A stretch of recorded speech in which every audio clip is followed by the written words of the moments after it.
Dando continuidade à pregação da palavra a partir do Evangelho de Marcos, convido os irmãos a que abram suas Bíblias em Marcos capítulo 1. Faremos a leitura dos versos 12 e 13. Marcos capítulo 1, versos 12 e 13.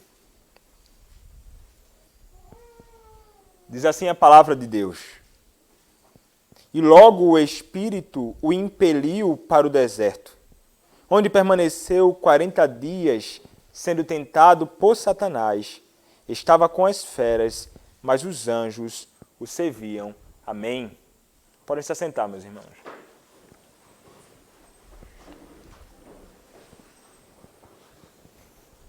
Oremos mais uma vez ao nosso Senhor. Senhor, nós mais uma vez abrimos a Tua palavra para a exposição, ó Deus, da Tua palavra.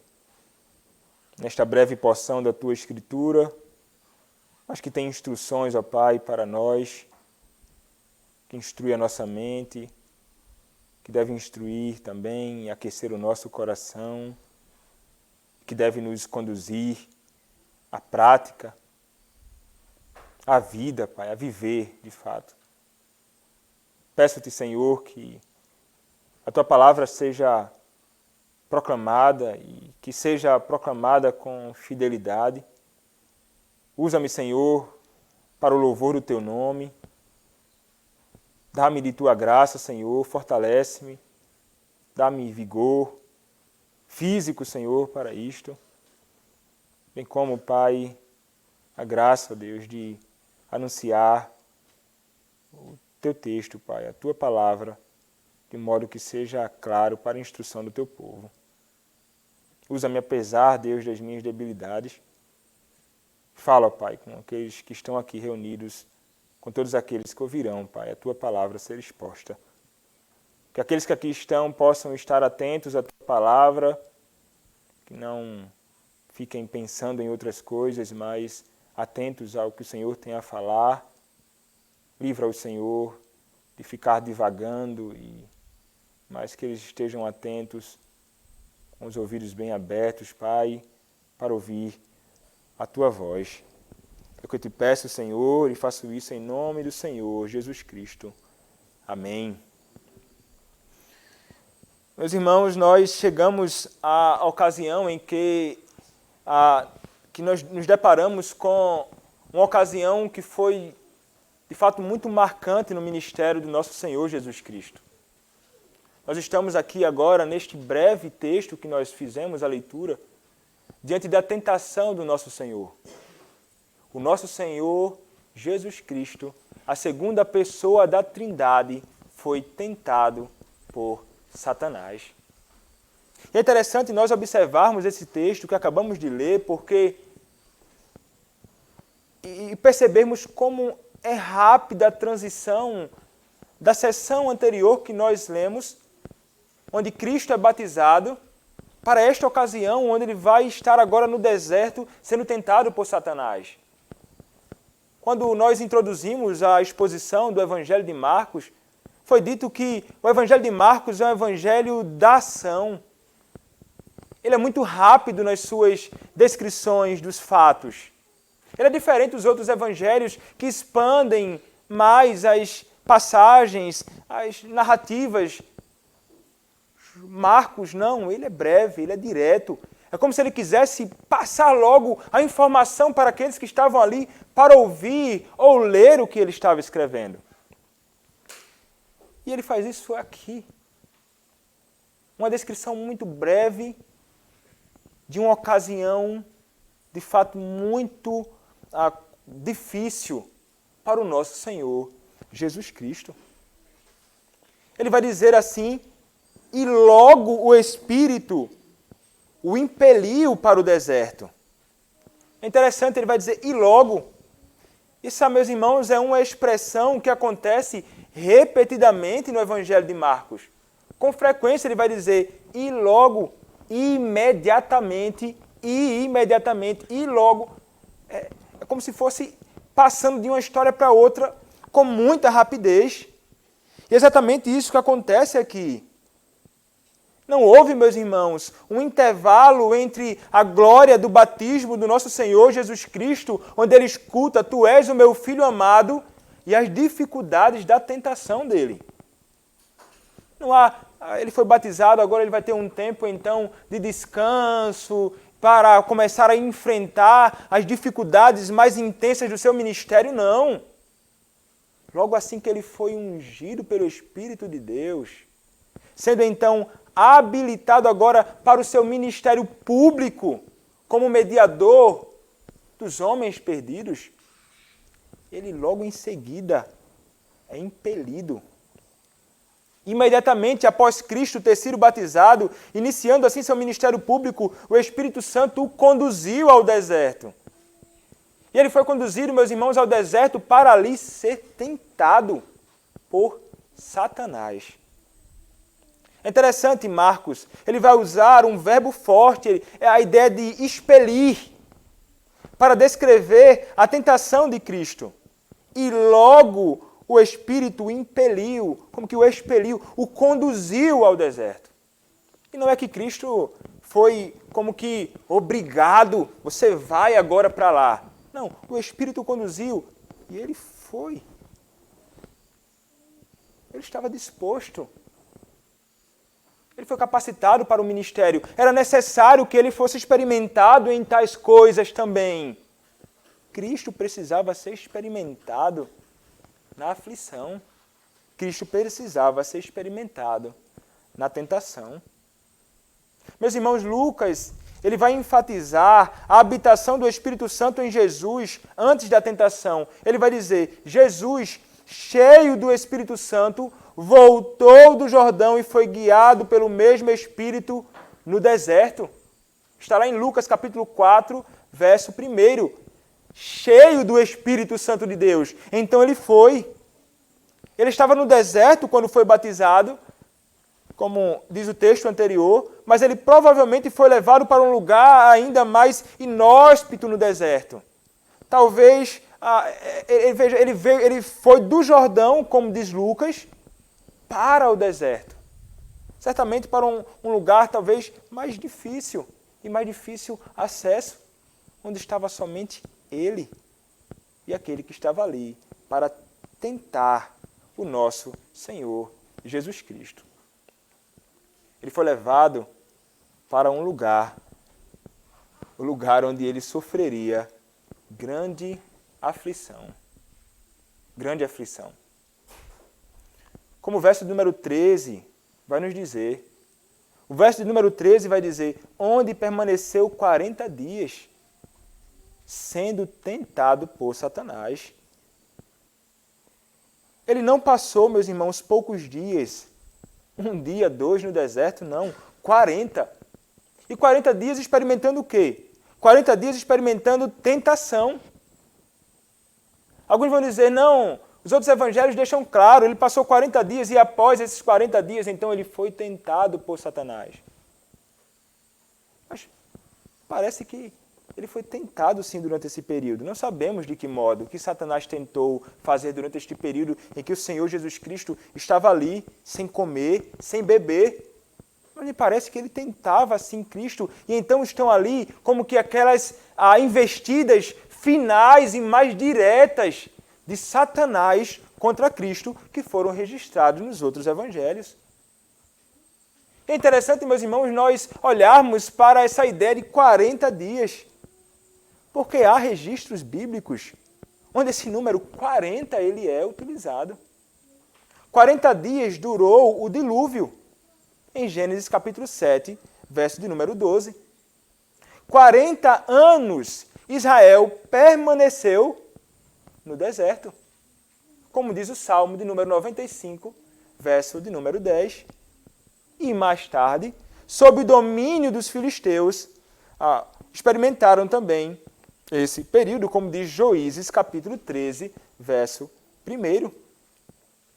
Mas, meus irmãos, essa ideia de 40 dias vai apontar, sobretudo, para Moisés no Monte Horebe.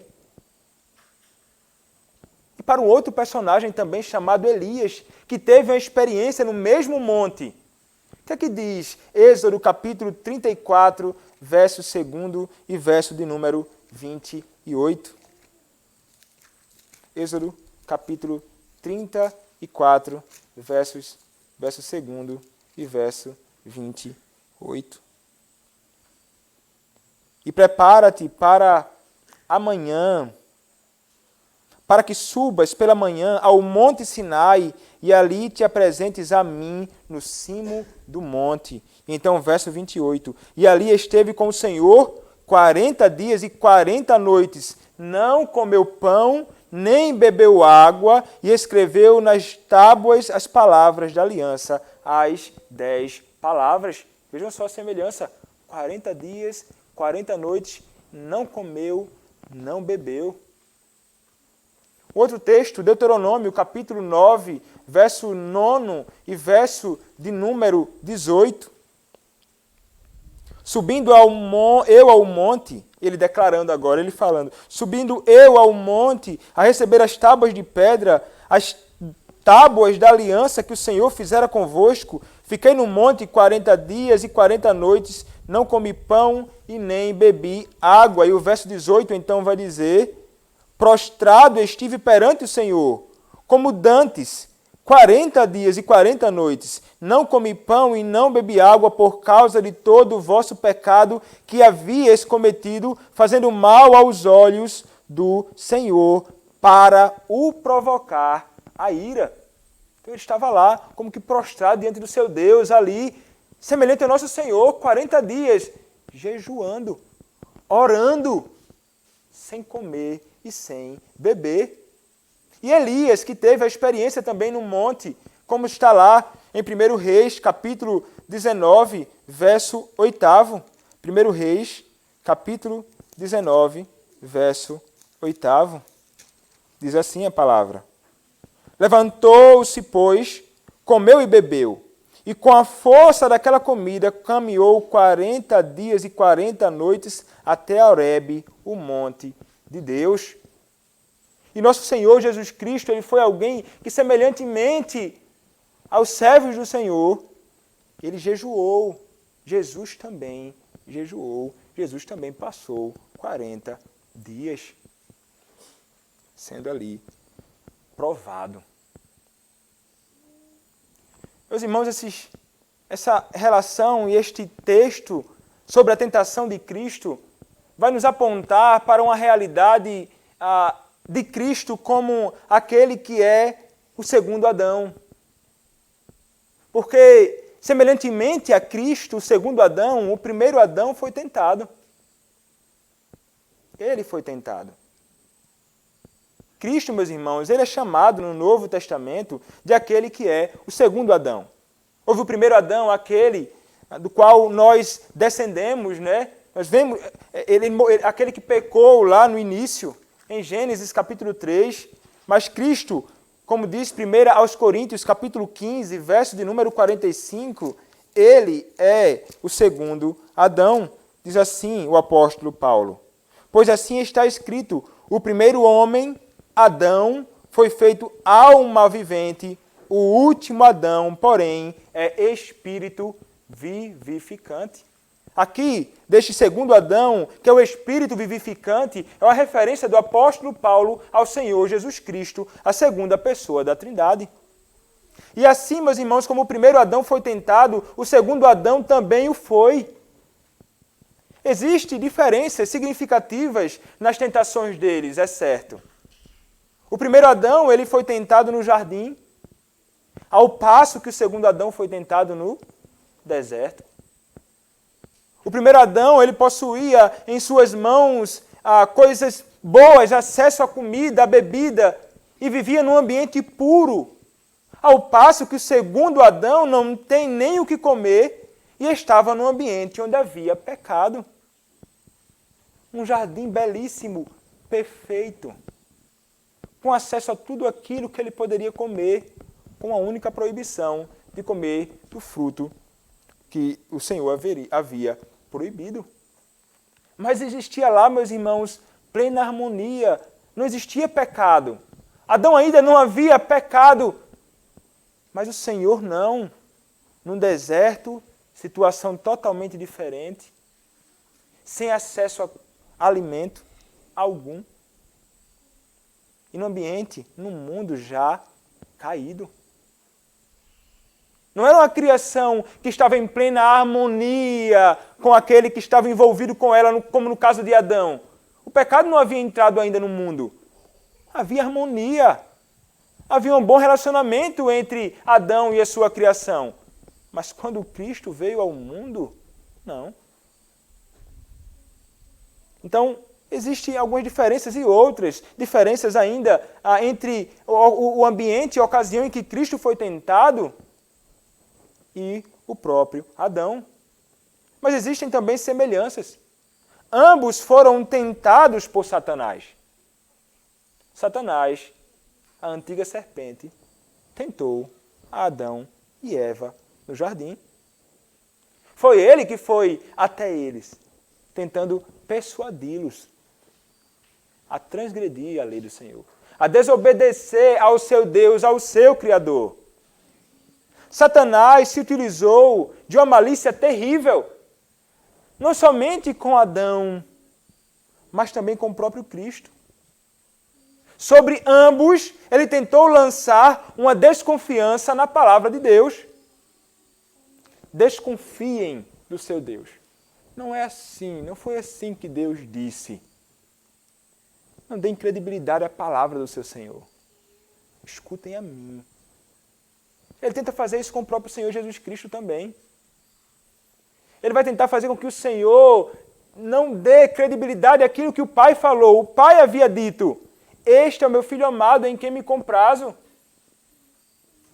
Ele vai dizer: se tu és o Filho de Deus, como que tentando lançar talvez alguma dúvida no coração do Senhor e tentando o Senhor Jesus Cristo ali. Além disso, assim como a palavra do Senhor fora distorcida no Éden, Satanás também aqui com Cristo estava tentando distorcer a palavra, se utilizando da Bíblia para tentar confundir o Senhor Jesus Cristo, com o propósito de fisgá-lo, na sua mentira, conduzindo Cristo à desobediência. O primeiro Adão, meus irmãos, ele ouviu o conselho de Satanás. Satanás, no princípio, aconselhando, sugerindo, ao passo que o segundo Adão, Cristo, não. O primeiro Adão caiu, e com ele toda a humanidade. O segundo Adão não caiu. Aqui, agora, há distinções outras. Ele não poderia cair, Cristo, mas a tentação que experimentou foi real. E uma outra distinção entre eles agora é que o primeiro teve sua derrota no jardim, um lugar todo favorável, ao passo que o segundo teve a sua vitória no deserto. Cristo foi vitorioso sobre a tentação num lugar muito difícil. E, meus irmãos, o texto aqui de Marcos, ele não descreve com clareza o que aconteceu, mas os outros evangelhos descrevem, e nós podemos olhar um pouco para aquilo que Mateus narrou. Uma ordem muito precisa a respeito daquilo que aconteceu. Mateus vai nos dizer o seguinte, em Mateus capítulo 4. A seguir, foi Jesus levado pelo Espírito ao deserto, com que propósito? Para ser tentado pelo diabo. E depois de jejuar 40 dias e 40 noites, teve fome. Então, o tentador, aproximando-se, lhe disse: se és filho de Deus, manda que estas pedras se transformem em pães. Jesus, porém, respondeu: está escrito, não só de pão viverá o homem, mas de toda a palavra que procede da boca de Deus. Então o diabo o levou à cidade santa, colocou-o sobre o pináculo do templo e lhe disse: se és filho de Deus, atira-te abaixo, porque está escrito: aos seus anjos ordenará a seu respeito que te guardem, e eles te susterão nas suas mãos, para não tropeçares em alguma pedra. Respondeu-lhe Jesus, também está escrito: não tentarás o Senhor teu Deus. Levou-o ainda o diabo a um monte muito alto, mostrou-lhe todos os reinos do mundo e a glória deles, e lhe disse, tudo isto te darei, se prostrado me adorares. Então Jesus lhe ordenou, retira-te, Satanás, porque está escrito, ao Senhor teu Deus adorarás, e só a ele darás culto. Com isto o deixou o diabo, e eis que vieram anjos e o serviram. Meus irmãos, no lugar da voz de Deus, o Pai, como na ocasião em que Cristo foi batizado, entra aqui agora a voz de Satanás, o tentador. Ele escutou a voz do seu pai e agora ele escuta a voz do inimigo dele. Na primeira tentação, meus irmãos, aqui, como revelado em Mateus capítulo 4, na primeira tentação começa a batalha entre Cristo, aquele que é o rei, aquele que é o Filho de Deus, o Cristo, e Satanás, aquele que é o adversário. Como registram os outros evangelhos, e como mencionei anteriormente, o nosso Senhor Jesus Cristo ele passou 40 dias sem comer e sem beber coisa alguma. E então o que é que Satanás faz? Satanás vai até ele e lança dúvidas sobre as palavras do Senhor, sobre o cuidado do Senhor e lança dúvidas também sobre a providência de Deus para com o seu filho. Diz Mateus capítulo 3, verso 17, e eis uma voz do céu que dizia, este é o meu filho amado em quem me comprazo, como diz o evangelho de Marcos também. Mas logo em seguida, Satanás começa a colocar em dúvida isso. Ele vai dizer, se tu és o Filho de Deus, veja só como Satanás é malicioso, o próprio Deus falou, mas ele tenta colocar em dúvida isto. Ele, mais do que ninguém, sabia que Jesus era o Filho de Deus. E que, sendo o Filho de Deus, era também Deus. Ele sabia, portanto, que ele poderia transformar pedras em pães, sim. Satanás sabia disso. Como registra o Evangelho de Mateus, Satanás foi tão sagaz a ponto de se utilizar de um momento de necessidade de Cristo. Ele viu e ele sabia que Cristo não era somente divino. Ele sabia que Cristo também era humano, que Cristo tinha necessidades como nós, necessidades físicas. Meus irmãos, Cristo certamente estava com fome, com muita sede, talvez sentindo até dores, por causa de fome e sede, 40 dias sem comer e sem beber. Eu passo algumas horas, eu começo a ficar ruim. Imagina 40 dias. 40 dias ele foi tentado e o Satanás chegou então, maliciosamente, para tentar fisgar o Senhor. Então ele, considerando o estado de Cristo, Satanás então começa a sugerir maliciosamente algumas coisas para ele. Meus irmãos, o nosso Senhor ele tinha realmente necessidades reais. Como escreve o comentarista Hendrickson, a alma de nosso Senhor não era dura como o granito, nem fria como um bloco de gelo. Era uma alma plenamente humana, profundamente sensível, afetada e afligida por toda espécie de sofrimento. Foi Cristo mesmo quem disse, tenho, porém, um batismo com o qual hei de ser batizado, e quanto me angustio até que o mesmo se realize. Jesus era capaz de expressar afeição, como diz Mateus capítulo 19, versos 13 e 14. Ele era capaz de expressar simpatia, como Mateus capítulo 23, verso de número 37 nos ensina. Ele era capaz de revelar compaixão, ira, gratidão e profundo anelo pela salvação dos pecadores, fazendo tudo isso para a glória do Pai. Então Cristo, sendo não somente Deus, mas também homem, ele sabia o que era sentir cansaço, ele sabia o que era sentir sede. Portanto, de fato, não deveria causar-nos surpresa o fato de que após um jejum de 40 dias tivesse fome.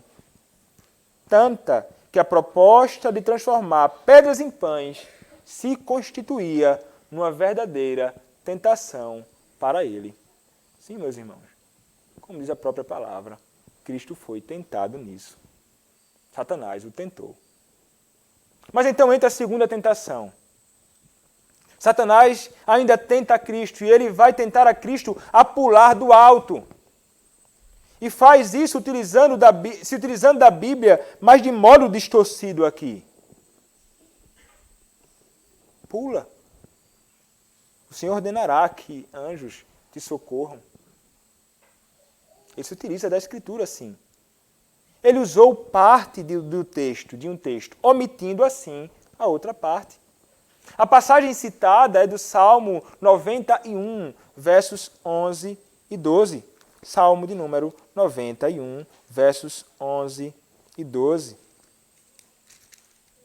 Que diz assim: Porque aos seus anjos dará ordens a teu respeito, para que te guardem em todos os teus caminhos.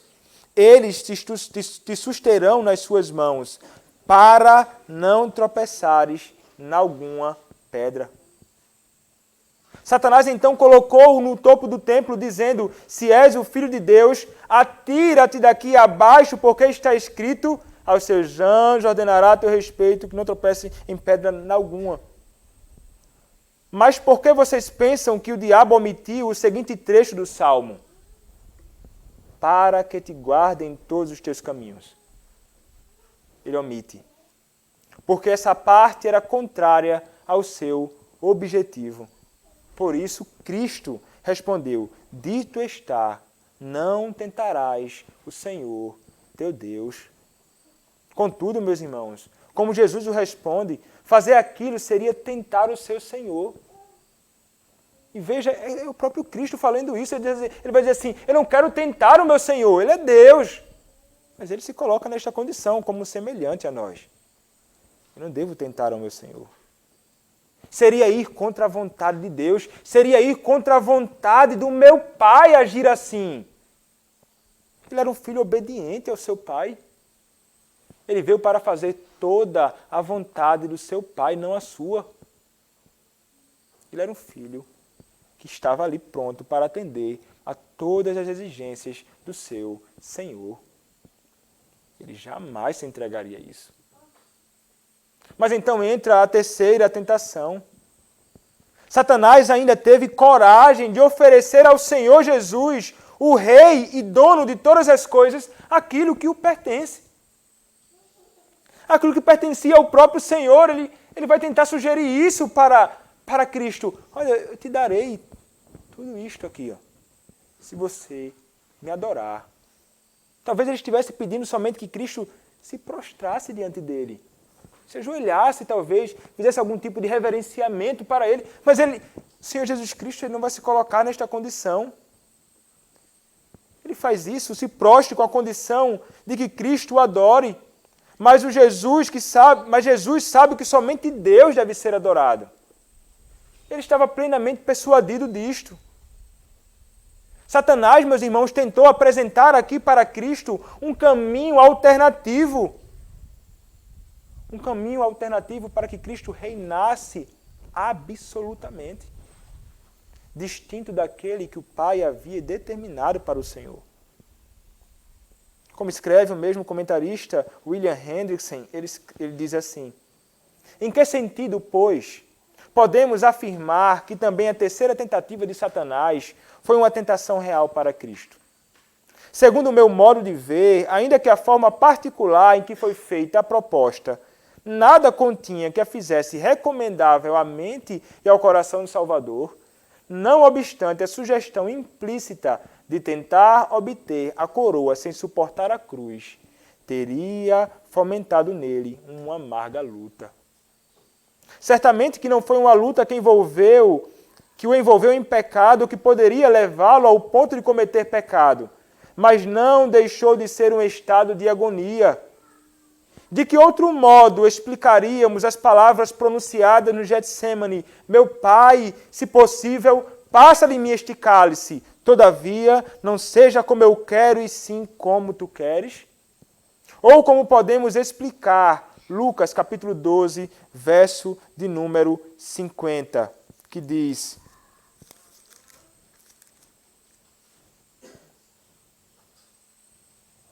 tenho, porém, um batismo com o qual hei de ser batizado, e quanto me angustio até que o mesmo se realize. Portanto, é evidente que para Cristo esta tentação era muito real. Para Cristo era de fato uma tentação muito real. Satanás tentou impedir Cristo de seguir o seu caminho noutra ocasião posterior também. Quando Pedro disse a Cristo que não deveria seguir o caminho da cruz, Jesus então ouviu isso e o repreendeu dizendo: arreda, Satanás. O meu caminho é este. Eu devo padecer. Eu devo experimentar estas coisas. Por isto eu devo passar. O Pai concedeu ao Filho os reinos do mundo e prometeu-lhe a glória que era sua desde o princípio. Jesus não precisava obter essas coisas de Satanás. O que estava em jogo ali era o custo para obtê-las, pois o preço de toda essa herança seria o Calvário. Satanás estava oferecendo glória sem a necessidade de sofrimento e humilhação. Satanás tentava a Cristo alcançar um bem através de um ato mau e pecaminoso, através da iniquidade. Queria que o filho deixasse o pai de lado e passasse então a resolver as coisas à sua maneira. Mas, meus irmãos, o caminho da vitória seria o sofrimento. O caminho para o reinado absoluto e pleno de Cristo sobre absolutamente tudo e sobre absolutamente todas as coisas era o sofrimento. Como escreveu Mark Jones, o caminho da glória para o cristão, imitando seu Senhor, é necessariamente do sofrimento. É o caminho agonizante, a porta estreita que leva à vida. O caminho fácil para a glória é a mentira do diabo. Essa mentira foi proposta a Jesus e continua sendo oferecida a seus seguidores. Hoje, contudo, nosso culto e serviço ao Senhor precisa ser nos termos dele, não nos nossos. Esse foi o caminho para Jesus e também precisa ser o caminho para nós. Qual o caminho do sofrimento? Para alcançar o quê? A glória. Somos chamados a imitar o nosso Senhor, inclusive nisto. Ninguém prometeu a nenhum de vocês, eu imagino, que a caminhada com Cristo é algo fácil. Aceita Cristo, tudo vai ficar bem. Vai para a igreja e vai ficar tudo legal demais. Você vai viver tranquilamente neste mundo. Não. Uma vez que nós somos salvos por Cristo e agora unidos a Cristo e chamados a viver semelhantemente a Cristo, sofreremos como Ele. O mundo agora se voltará contra nós. Satanás, ele fica irado com aqueles que pertencem a Cristo. Satanás não nos ama, não. Satanás me odeia, Satanás te odeia. O que ele quer ver é a nossa destruição. O que ele quer ver é o nosso mal. Meus irmãos, o sofrimento é aquilo que nós experimentaremos neste mundo. Todos os modos, meus irmãos, que Satanás fez suas tentações, elas eram respondidas por Cristo. Interessante. Cristo responde às tentações de Satanás. Cristo não cedeu, mas respondia biblicamente. Sim, meus irmãos, todas as suas respostas tinham como fundamento a Escritura Sagrada. Como é que Cristo responde à primeira tentação? Cristo vai responder à primeira tentação citando Deuteronômio. Na verdade, em todas as respostas às tentações, ele vai citar textos de Deuteronômio, e para a primeira tentação ele cita Deuteronômio, capítulo 8, verso 3. Capítulo 8, verso 3. Diz assim: Ele te humilhou e te deixou ter fome e te sustentou com o maná que tu não conhecias, nem teus pais o conheciam, para te dar a entender que não só de pão viverá o homem, mas de tudo que procede da boca do Senhor viverá o homem. O Senhor, ele vai apontar para o fato de que Deus cuidou paternalmente de todo o povo durante 40 anos no deserto. Ele fez o maná descer até você. Ele providenciou paternalmente aquilo que você precisa, mas nem só de pão viverá o homem, mas de toda a palavra que procede de Deus. É da palavra do Senhor, é pela palavra do Senhor, é pelo poder da sua palavra. O seu poder criador, o seu poder restaurador, o seu poder providencial. De tudo aquilo que procede de Deus, Satanás, eu não cederei a ti. E ele não cede a Satanás. Ele se utiliza da ferramenta muito eficaz na batalha contra o inimigo da sua alma. Mesmo sendo ele o Deus, ele vai dizer, ó, a palavra do Senhor, é com ela que eu vou contra ti. Na segunda tentação também, ele vai citar então Deuteronômio, capítulo 6, verso de número 16.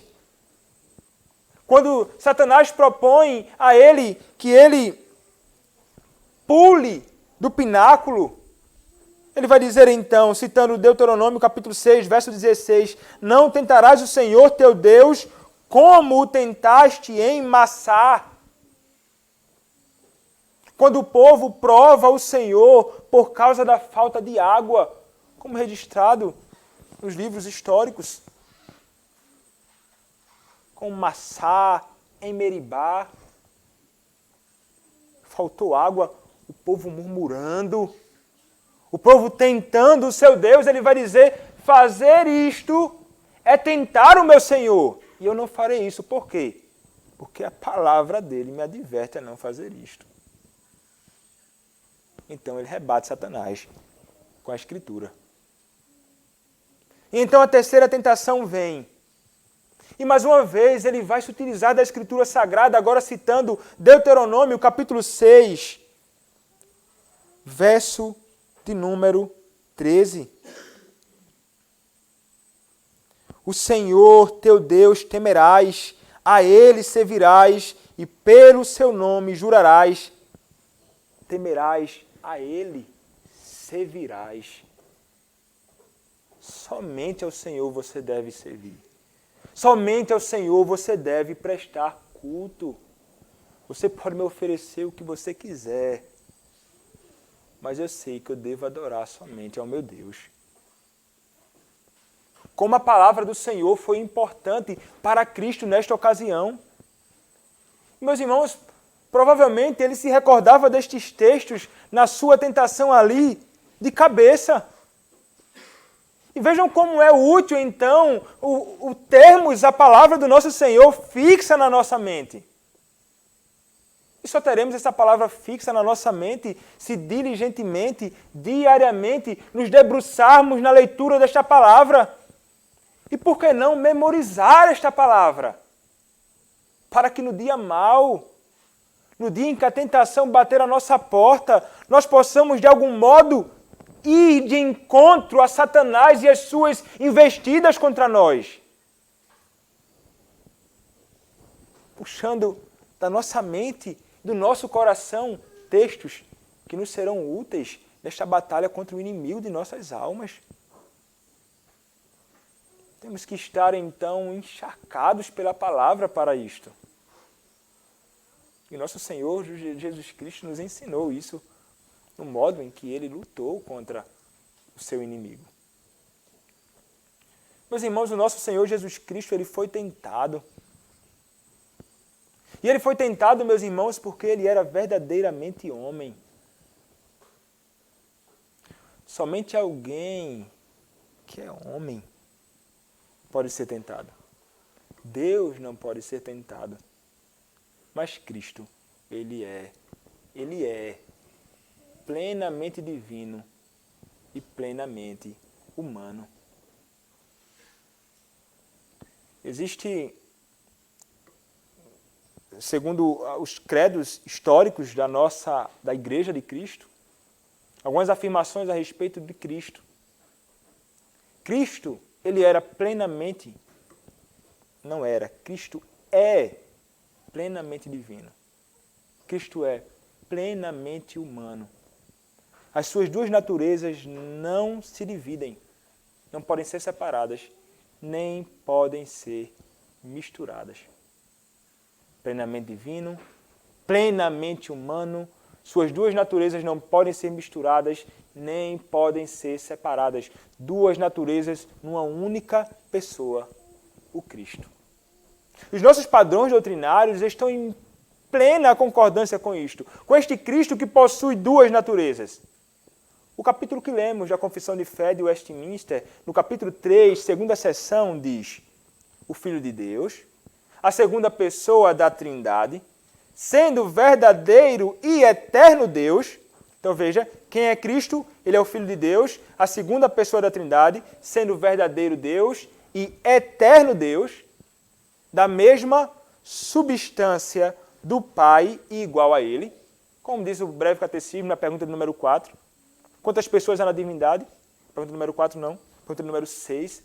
Quantas pessoas há na divindade? Há 3 pessoas na divindade. O Pai, o Filho e o Espírito Santo. E essas 3 são Deus, da mesma substância, iguais em poder e glória. Então Cristo, ele é alguém que possui a mesma substância do Pai, a mesma natureza, ele é Deus. Mas quando chegou o cumprimento do tempo, a plenitude dos tempos, tomou então sobre si a natureza humana. E juntamente com ela o quê? Todas as suas propriedades essenciais, como nós possuímos, e enfermidades comuns, contudo com a distinção que somente ele possui, sem pecado. Sendo concebido pelo poder do Espírito Santo no ventre da Virgem Maria e da substância dela, as duas naturezas inteiras, perfeitas, distintas. Inteiramente homem, perfeitamente Deus, mas distintas. Duas naturezas. A divindade e a humanidade foram inseparavelmente unidas em uma só pessoa, sem conversão, composição ou confusão. Essa pessoa é verdadeiro Deus e verdadeiro homem, porém um só Cristo, um único mediador entre Deus e os homens. Então, meus irmãos, estamos diante de um mistério acerca de Cristo. Assim como para nós a doutrina da Trindade é uma doutrina inegociável, mas que nós nos apropriamos dela pela fé, crer que Cristo é plenamente divino e plenamente humano, duas naturezas distintas numa só pessoa, é um mistério que é crido. E nós aceitamos isso somente pela fé. A Escritura nos conduz a esta verdade, que é inegociável. Cristo, ele é humano e Cristo é divino. Por essa razão, meus irmãos, porque Cristo, ele é também humano, ele foi tentado. Ele tinha necessidades reais. Mas uma coisa o Senhor Jesus Cristo não poderia fazer. Tentado, sim. Mas cometer pecado, ceder à tentação pecando contra Deus, de forma alguma. As Escrituras não negam a realidade das tentações de Cristo, mas, ao mesmo tempo, elas nos deixam sem opção. sem opção. Pecar era impossível para o Deus homem. Jesus não podia pecar. Ele estava sempre e estará no estado de incapacidade para pecar. Adão poderia não pecar, mas pecou. Cristo é aquele que não pode pecar, nunca. Adão esteve no estado de perfeição, mas poderia transgredir a lei do Senhor e transgrediu. Cristo está no estado de perfeição e nunca pecou e nunca pecará contra o seu Deus. A vontade humana, ela nunca pode ser contrária à vontade divina em Cristo, mas somente submissa a ela. Como escreveu Donald MacLeod, é suficiente dizer que ele era capaz de não pecar, ou também devemos dizer que ele não era capaz de pecar. Vou repetir. É suficiente dizer que ele era capaz de não pecar, ou também devemos dizer que ele não era capaz de pecar. A primeira afirmação é a verdade acerca do primeiro Adão. Conforme criado por Deus, ele era muito bom. Ele possuía a liberdade e a capacidade de fazer o que era bom, mas a possuía de modo mutável, pois ele podia decair dela. Todavia, com relação ao último Adão, que é Cristo, devemos assumir uma posição mais elevada. Ele não era capaz de pecar. O seu santo comportamento era necessário, escreveu Jonathan Edwards. Era impossível que fosse de outro modo, senão que ele se conduzisse santamente e que ele fosse perfeitamente santo em cada ato individual de sua vida. Era impossível que o Messias deixasse de perseverar em integridade e santidade, como fez o primeiro Adão. A questão crucial é se Cristo poderia ter desejado pecar. A resposta repousa inteiramente sobre a sua identidade. Ele era o Filho de Deus, verdadeiro Deus de verdadeiro Deus. Se ele pecou, Deus pecou. Nesse nível, a impecabilidade de Cristo é absoluta. Ela repousa não sobre o revestimento, não sobre o seu revestimento singular pelo Espírito, nem sobre a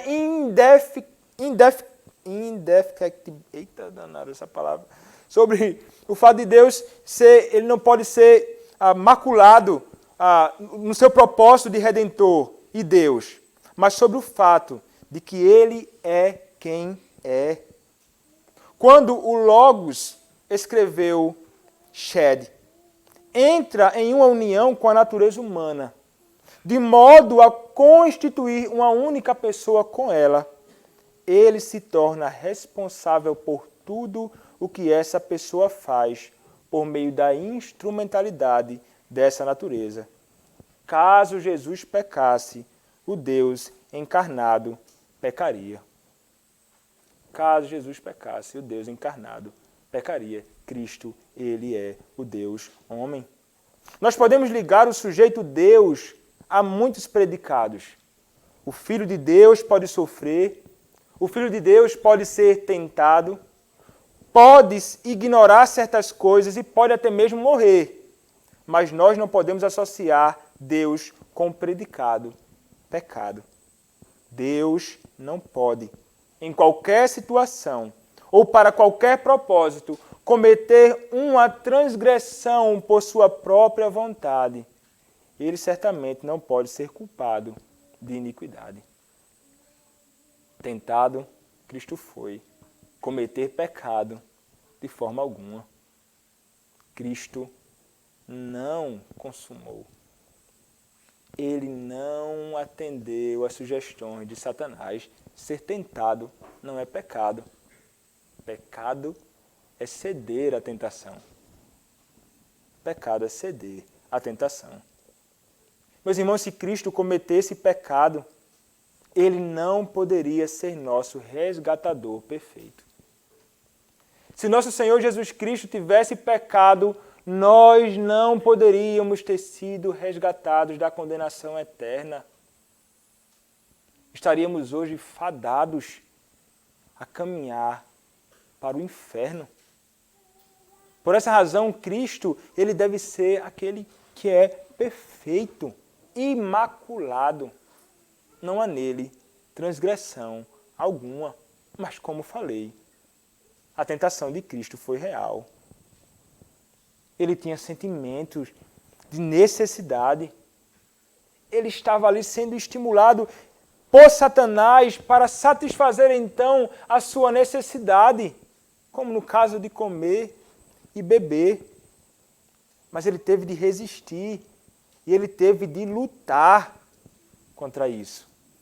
A sua luta, sim, certamente, foi real. Meus irmãos, o nosso Senhor Jesus Cristo, ele foi tentado em todas as coisas à nossa semelhança. É o que diz Hebreus capítulo 2, versos 17 a 18. Hebreus capítulo 2, versos 17 e 18. Assim diz a palavra do nosso Deus. Por isso mesmo, convinha que em todas as coisas se tornasse semelhante aos irmãos, para ser misericordioso e fiel sumo sacerdote nas coisas referentes a Deus e para fazer propiciação pelos pecados do povo. Em todas as coisas se tornasse semelhante aos irmãos. E ainda em Hebreus capítulo 4, versos de número 15 e 16, a palavra do nosso Senhor diz: porque não temos sumo sacerdote que não possa compadecer-se das nossas fraquezas. Antes, foi ele tentado em todas as coisas à nossa semelhança. Quem? Cristo. Em algumas coisas não, ele vai dizer em todas as coisas. Encontramos ali no Evangelho de Mateus algumas tentações de Cristo, mas ele foi experimentado, meus irmãos. Ele foi tentado, sim, por Satanás. Em muitas outras ocasiões, certamente. Como aqui em Hebreus nós percebemos. Tentado em tudo isso, mas o que é que ele vai dizer? Mas sem pecado. Cristo não é um pecador como eu e você. Meus irmãos, o nosso Senhor Jesus Cristo, ele era tentado, sim. Mas nós precisamos fazer uma distinção entre a tentação de Cristo e as nossas tentações. Aqui é preciso, então, fazer essa distinção entre a tentação interna e a tentação externa.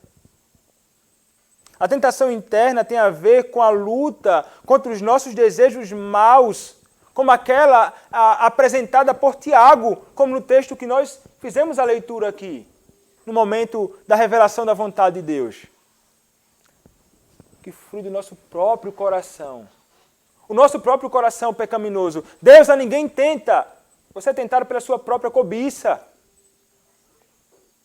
Mas existe aquela que é a tentação externa, que se refere a artimanhas que vêm de alguém ou de alguma coisa fora de nós mesmos. Cristo, ele só experimentou uma tentação externa, porque o seu coração não é corrupto, nele não há pecado. Tentações externas estavam sobre o nosso Senhor Jesus Cristo, mas em nós, meus irmãos, há tanto a tentação interna como a tentação externa. Há coisas em nós, há iniquidade em nós que nos conduz a pecar. O nosso próprio coração. Eu posso até ser lançado num lugar onde eu não escuto coisas pecaminosas, onde meus olhos não contemplam coisas pecaminosas, mas o meu coração é suficiente para projetar os mais terríveis pecados. Lance um homem ou uma mulher num lugar onde ele não escuta nada, ele está sozinho, não tem coisas, a tentação e o pecado que entra pelo seu ouvido, não tem nada da tentação, nenhum pecado que vai entrar pelas portas dos olhos nem dos ouvidos. mas ele está lá. Ele pecará. Ele fará mal. Ele vai transgredir a lei de Deus. Por quê? Porque é uma tentação interna no seu coração. O seu coração é corrompido. Mas além disto, meus irmãos, ainda sofremos tentações externas neste mundo. O coração se elevando e Satanás, sagaz, tentando fazer com que nós caiamos nas suas tentações. Para que nós cedamos à tentação que ele vem tentar nos apresentar. O inimigo de nossas almas, Satanás, a nossa própria carne se eleva e o mundo se eleva diante dos nossos olhos, tentando então nos fazer desviar do caminho do Senhor, do caminho de retidão, do caminho que é santo. E há muita vulnerabilidade em nós. Há muitas fraquezas. Você já considerou alguma vez qual seria seu ponto de vulnerabilidade pessoal caso Satanás viesse tentá-lo?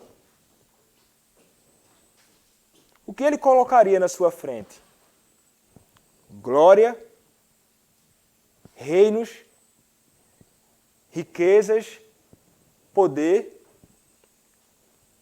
Ele ofereceu todas estas coisas a Jesus em troca de uma coisa: adoração.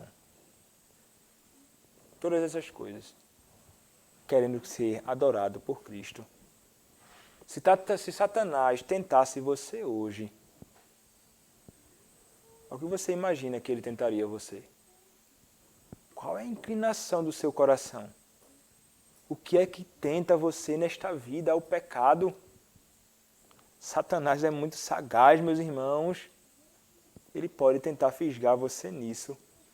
Devemos então estar atentos às malícias e os maliciosos ataques de Satanás contra nós.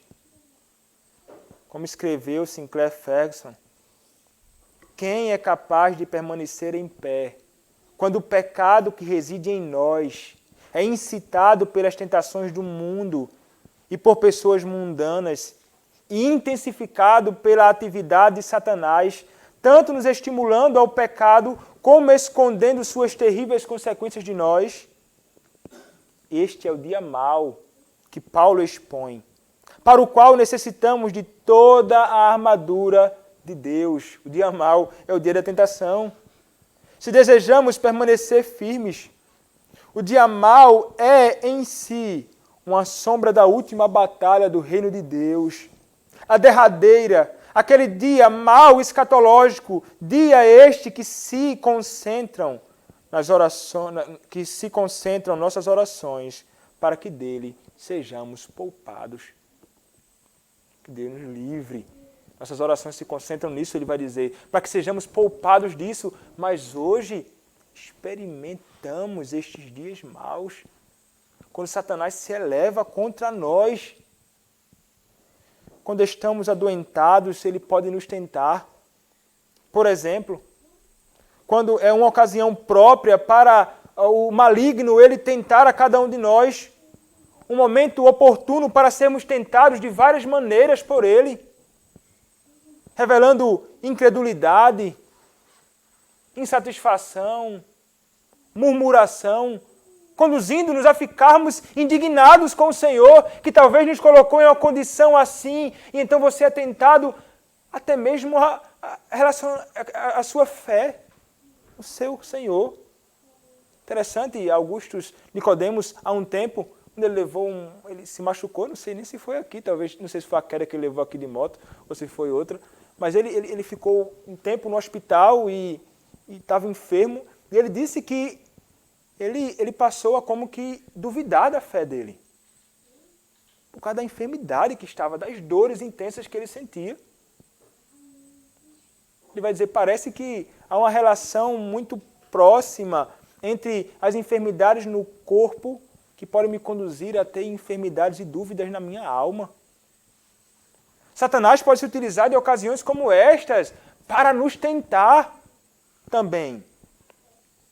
Ele pode tentar o homem quando o homem ele está em uma crise financeira. E ele vai ver aquele homem numa crise difícil, passando por dificuldades, como certamente muitos têm passado neste período aí de pandemia. Então ele pode se levantar ali. Ele pode tentar este homem a cair em transações ilícitas, que não são legítimas, tentando ganhar dinheiro de alguma forma, tentando arrecadar valores, não através do trabalho diligente, mas através de outros meios que a própria palavra reprova. Muitos são tentados até mesmo, aqueles que acabam se apegando ao dinheiro por causa da tentação de Satanás, e quando o dinheiro é tomado de suas mãos, parece que a esperança deles foi levada, e muitos são levados até o suicídio. Tirar a sua própria vida. Satanás se utilizando de uma ocasião na vida destes. Há crentes que experimentam isso. Até quando alguém que é querido por nós morre, um membro muito amado da nossa família se vai, e ele nos conduz e se utiliza daquilo ali para nos tornar pessoas deprimidas e abatidos. Uma ocasião que ele pode nos trazer e tentar lançar você a um desânimo profundo. Muitas pessoas caem no desânimo assim, parece que não conseguem sair mais dele. Esta pessoa não vive mais. Satanás, ele pode se utilizar. Meus irmãos, Satanás, ele está atento a você. Depois de Deus, não tem ninguém observando tanto você como Satanás. Ele não é onisciente. Ele não lê a sua mente. Mas ele é um bom observador. Ele pode ver as suas fraquezas. E ele vai tentar agir ali nas suas fraquezas. Ele vai tentar nos derrubar. Satanás, meus irmãos, ele nos tentará no nosso ponto fraco. Qual o seu ponto fraco? Meu irmão, se você não sabe qual é o seu ponto fraco, cabe a você tentar fazer um autoexame da sua vida. Faça um autoexame. Onde tenho falhado? Onde eu sou mais inclinado a pecar? Quais são as minhas tentações? Para que você esteja preparado para o dia mau. Porque esse dia mau pode chegar sobre sua vida.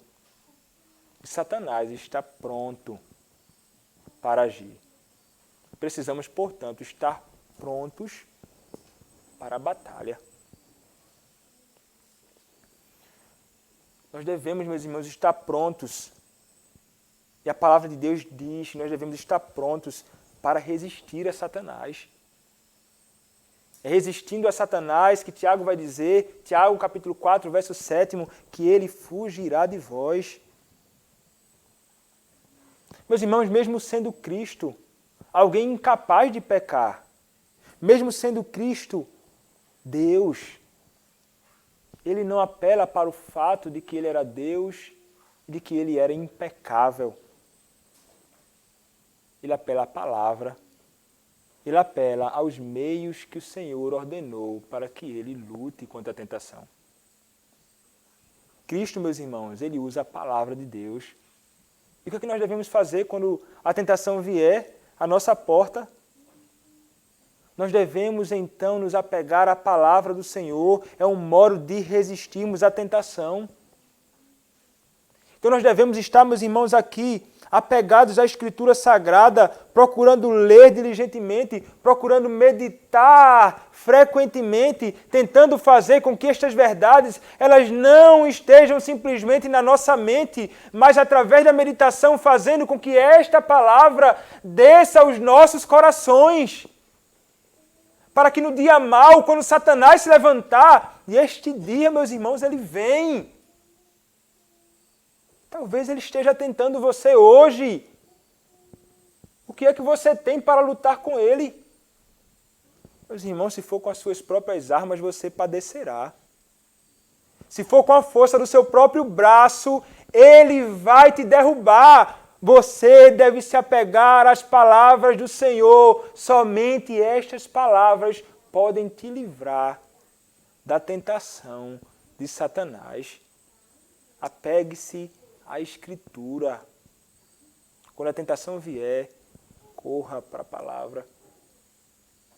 O que é que o Senhor diz acerca disso?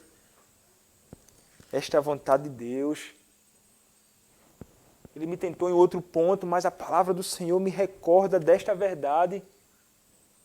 A palavra do Senhor me dá promessas belíssimas se eu obedecer a sua palavra. Eu tenho exortações, se eu pecar, ele virá com juízo, mas tem também promessas, se você obedecer sobre ti, o Senhor fará repousar bênção sem medida.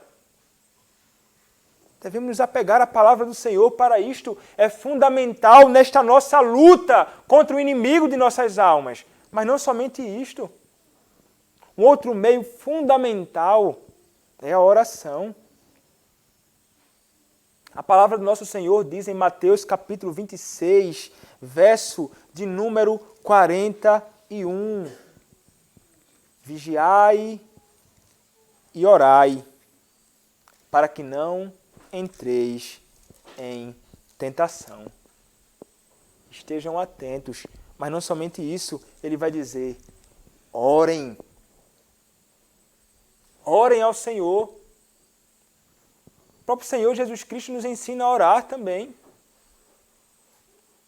Ele vai dizer, clamando, não por Ele, mas nos ensinando como devemos orar. Não nos deixes cair em tentação, mas livra-nos do mal. Livra-nos, Senhor, da tentação. Como diz ainda o Evangelho de Marcos, capítulo 14, verso de número 35. E adiantando-se um pouco, Jesus Cristo no Getsêmani prostrou-se em terra e orava, para que, se possível, lhe fosse poupada aquela hora. Cristo, ele orou. Meus irmãos, a oração revela que nós não somos autossuficientes, mas revela que somos dependentes. Aquele que não ora, ele pensa que pode fazer o que faz neste mundo sem Deus. Mas aquele que ora revela como ele é necessitado do seu Senhor. Cristo, sendo Deus, tendo todo o poder para fazer absolutamente todas as coisas, ele orava. Cristo, sendo um Deus independente, se fez dependente do Pai, inclusive orando. Se Cristo se fez dependente do Pai, sendo Ele Deus, o que é que você deve fazer? Você não é Deus. Você é humano, pecador, falho. Por essa razão, devemos unir na batalha contra a tentação a palavra do Senhor e a oração, clamando a Deus, Senhor, livra-me desta tentação. Livra-me desta tentação que diariamente me assedia. Senhor, liberta-me dela. Ajuda-me a resistir. Eu não quero pecar contra ti. Eu quero viver de um modo que é agradável ao Senhor. Eu quero fazer toda a tua vontade semelhante ao teu Filho, Senhor Jesus Cristo. Eu quero ser santo, Pai. Você pode clamar ao seu Deus, rogando a Ele por misericórdia. Duas ferramentas, meus irmãos, fundamentais nesta luta. Mas nós temos também palavra do Senhor que nos garante, tentando fazer com que não pensemos que a tentação chegou, então eu vou ceder a ela. Por quê? Porque eu não resisto. Eu não posso resistir à tentação. É uma coisa que nós não devemos de forma alguma dizer, porque isso é contrário à palavra do Senhor. 1 aos Coríntios, capítulo 10, verso de número 13, nos diz o seguinte: Não vos sobreveio tentação que não fosse humana, mas Deus é fiel e não permitirá que sejais tentados além das vossas forças. Pelo contrário, juntamente com a tentação, vos proverá livramento, de sorte que o possais suportar. Não há tentação que você não possa suportar, diz a palavra. Ponto. Então, se você cede à tentação, você cede à tentação porque você quer. Você cede à tentação porque você é desobediente. Você cede à tentação porque você não tem atentado diligentemente para os meios que o Senhor estabeleceu para você lutar contra ela. Então, não diga, eu não suportei a tentação, porque a tentação era maior do que as minhas forças, de forma alguma. O Senhor nos concede aquilo que precisamos para suportar a tentação. Nenhuma é maior do que as nossas forças. E, meus irmãos, nós temos ainda um Senhor, um sumo sacerdote. Ele, tendo sido tentado, Cristo, ele foi habilitado, sendo experimentado na tentação, a socorrer-nos em nossas tentações.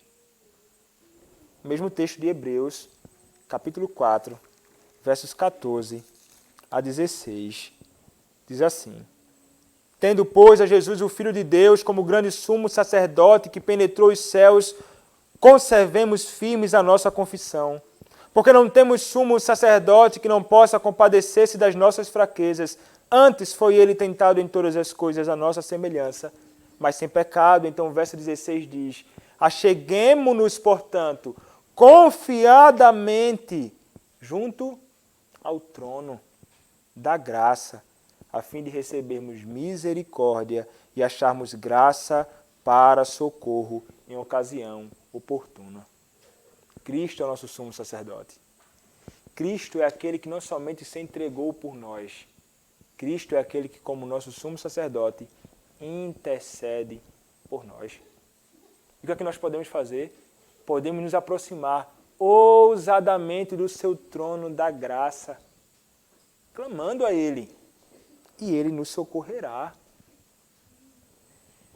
O Senhor, meus irmãos, como diz 2 Timóteo 4, versículo 18, o Senhor me livrará também de toda obra maligna e me levará salvo para o seu reino celestial. A Ele, glória pelos séculos dos séculos. Amém. 2 Timóteo 4, 18. Meus irmãos, o Senhor Jesus Cristo, Ele de fato não precisava ser tentado. Ele não precisava, na verdade, ceder à tentação. Ele podia confiar no seu Pai. Marcos capítulo 1, verso número 13 diz: Onde permaneceu 40 dias, sendo tentado por Satanás, estava com as feras, mas os anjos o serviam. Moisés teve a provisão de Deus, o maná no deserto. Elias foi sustentado também. Ele foi servido, Cristo, quando Satanás, então, foi vencido. Cristo venceu a Satanás. Ele manda Satanás se apartar na sua última tentação. A terceira tentação em Mateus capítulo 4. Satanás, então, se vai. Ele deu uma ordem. Cristo venceu. Cristo venceu sobre o nosso inimigo. E foi servido.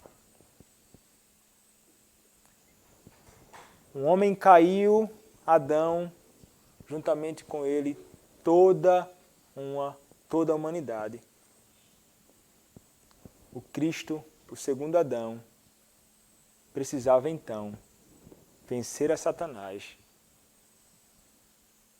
como aquele que era e é o representante vitorioso contra o inimigo de nossas almas. E ele foi então, pelo nosso Deus, através dos seus anjos, sustentado. A doutrina da providência de Deus e do seu cuidado paternal, que foi colocada em xeque por Satanás, é evidenciado aqui. O Filho de Deus, o Senhor soberano, foi servido providencialmente. Ele poderia confiar na provisão de Deus, porque Deus cuida dos seus. E nós também, meus irmãos, em meio à tentação, nós podemos estar certos de que o nosso Senhor tem cuidado de nós. Não precisamos ceder à tentação para fazer algo ilícito com as nossas próprias mãos. O Senhor nos proverá.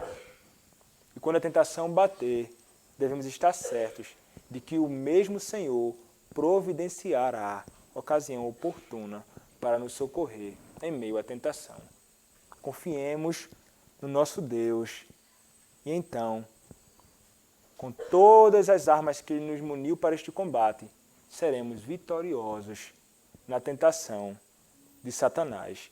Que o Senhor, pois, nos abençoe, meus irmãos, e nos capacite cada dia mais para esta guerra que nós enfrentamos neste mundo.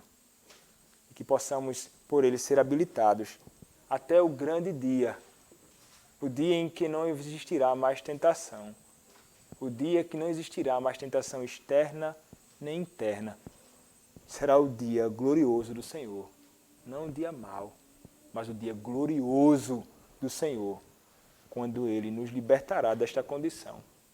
Então tudo será restaurado, viveremos perfeitamente, como éramos no princípio. Corpos glorificados, perfeitamente santos, vivendo então, agora, plenamente, para a glória do nosso Criador. Que Deus, meus irmãos, nos abençoe. Amém. Oremos ao nosso Deus. Nosso Senhor e nosso amado Pai, há muitas tentações, Pai, que se elevam diante dos nossos olhos e no nosso próprio coração. Muitos, Pai, e muitas vezes nós cedemos diariamente, Pai, às tentações de Satanás, da carne, do mundo. Nós pedimos a Ti, Pai, que o Senhor nos conceda um temor verdadeiro a Ti. E o Senhor nos habilite, Pai, a lutar contra a tentação. Livra-nos, Pai, da tentação. E também, Pai, nos prepara que nós possamos ser diligentes no uso dos meios que o Senhor nos deu. A oração, a leitura da Tua Palavra, a meditação. Ajuda-nos, Pai, neste dever, que nós amemos estes deveres espirituais. Ajuda-nos, Senhor, nisso. Nós Te pedimos, para que sejamos, Pai, vitoriosos contra o pecado, contra a iniquidade, que diariamente, Pai, nos assedia. Fortalece-nos, Senhor, fortalece a Tua igreja. É o que eu Te peço, Senhor. Em nome do Senhor Jesus Cristo, Teu bendito Filho. Amém.